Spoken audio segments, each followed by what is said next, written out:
Assalamualaikum warahmatullahi wabarakatuh. Alhamdulillah bertemu lagi di channel Wawan Hitam. Hari ini saya ingin membicarakan tentang tersengat listrik. Fenomena kesetrum guys. Untuk bisa memahami apa itu kesetrum atau tersengat listrik, maka kita akan memahami apa itu muatan listrik, beda potensial dalam volt, apa itu arus listrik ya, lalu hambatan.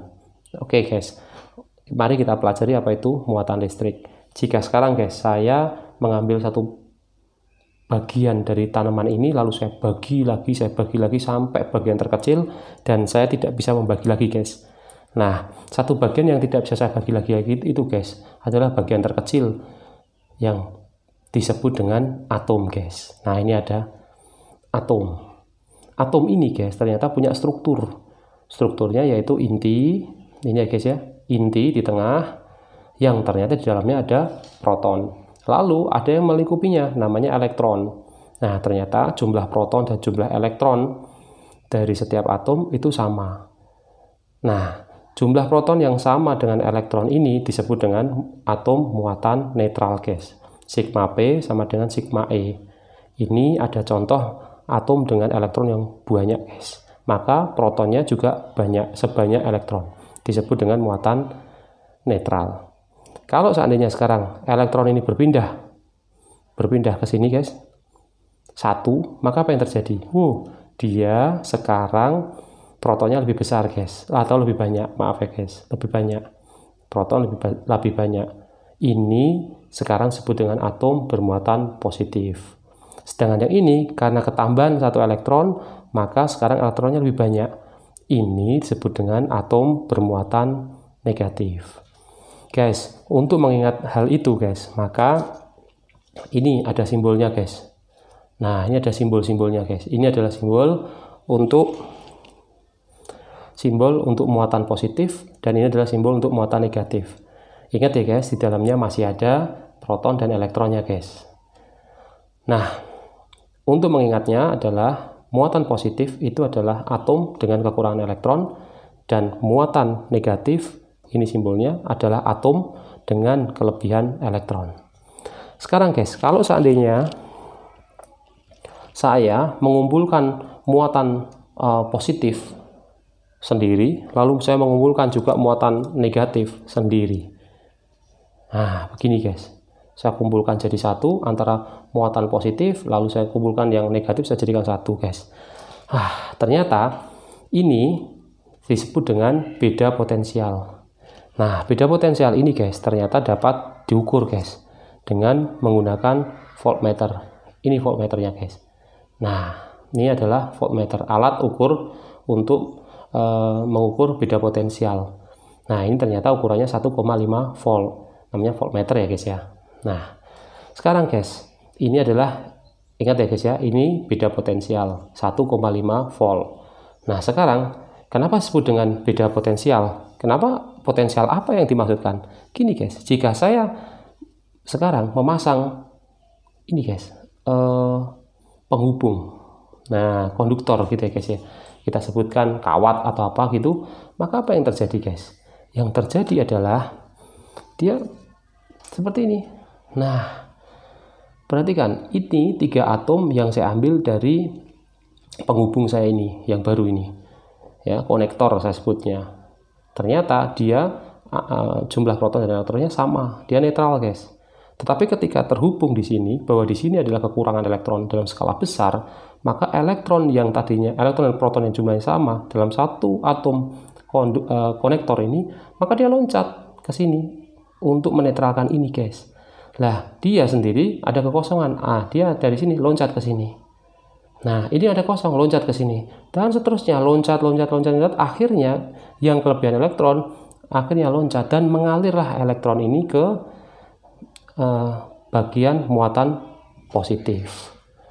Nah, inilah yang disebut dengan arus guys. Arus listrik itu adalah berpindahnya atau mengalirnya elektron dari potensial ya ini yang kelebihan elektron ke yang kekurangan elektron atau muatan positif guys.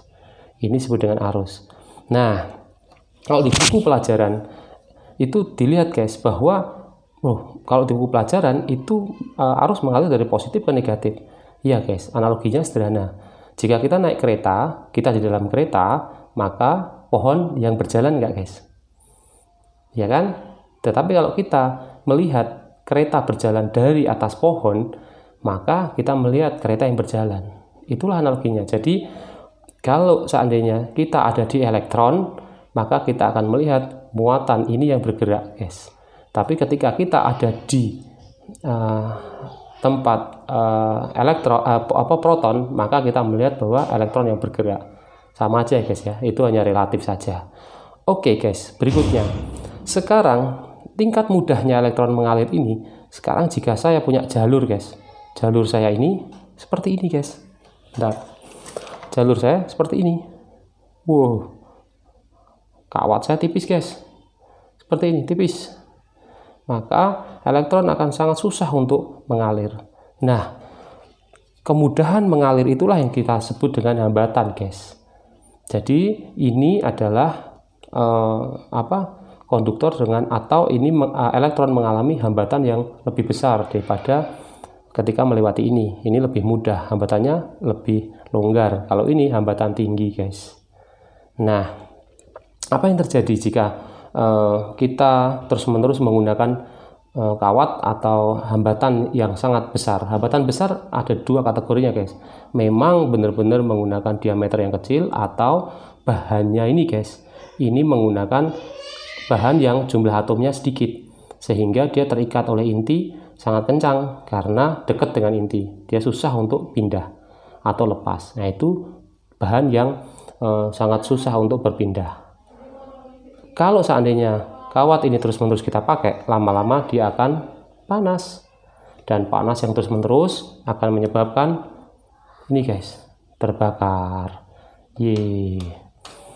Oke guys. Tadi guys, ada hal yang terlewat oleh saya. Mengapa elektron yang berpindah? Ya kan guys?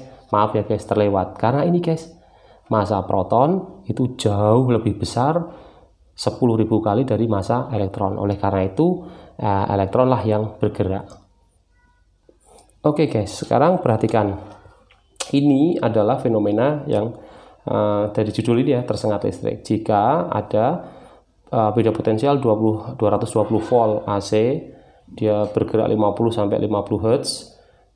Kita tidak sengaja memegangnya, kita tidak pakai alas karet atau sepatu gitu ya guys, maka apa yang terjadi? Elektron pada satu waktu ini dari tanah ini akan mengalir ke atas guys. Oke, nah inilah yang berbahaya. Lihat guys, ini saya menemukan data yang menarik dari hasil-hasil penelitian guys. Ternyata ini ya, arus yang mengalir ini, jika dia itu arus AC ya 50 mA saja, maka kita punya kesempatan untuk melepaskannya dalam waktu 2 detik. Ini harus terlepas. Kalau enggak, wah ini terikat kencang. Kalau arus yang mengalir adalah 500 mA, maka dibutuhkan waktu 0,2 detik guys. Wah. Nah, ini yang sangat rawan guys. Berarti hanya kisaran detik ya, 1-2 detik. Nah, ini guys. 16 mA bisa lepas, 20 mA maka efeknya adalah awal kelumpuhan otot pernapasan. 100 mA mengganggu ritme pernapasan dan jantung. Ini sudah mulai berbahaya guys. Dan 2 ampere awal dari kerusakan organ. Ini terbakar ini guys. Oke. Lalu berapa hambatan tubuh kita? Nah, hambatan tubuh itu terukur jika kulit berkeringat, dan kita kan di Katulistiwa sering berkeringat, itu R-nya adalah 1000 ohm dan I-nya mendekati 220 mA guys. Untuk yang pertama kali. Tapi kalau sudah ini berarti dibutuhkan waktu berapa guys? Sekitar ini guys. Sekitar 1 detik lah untuk bisa lepas. Kalau kita tersengat listrik dalam tempo 1 detik bisa terlepas gitu. Tapi kalau di atas itu, wah kita akan menempel. Dan kalau menempel terus-menerus, maka arus ini semakin besar, maka kerusakan organ akan terbakar ya. Organ-organ yang dilalui akan terbakar. Dan ini cenderung matinya tinggi karena melewati jantung. Ya, dimana itu adalah pusat dari sirkulasi darah. Oke guys, kita ketemu di analisa fenomena lainnya yang lebih menarik. Assalamualaikum warahmatullahi wabarakatuh. Ciao.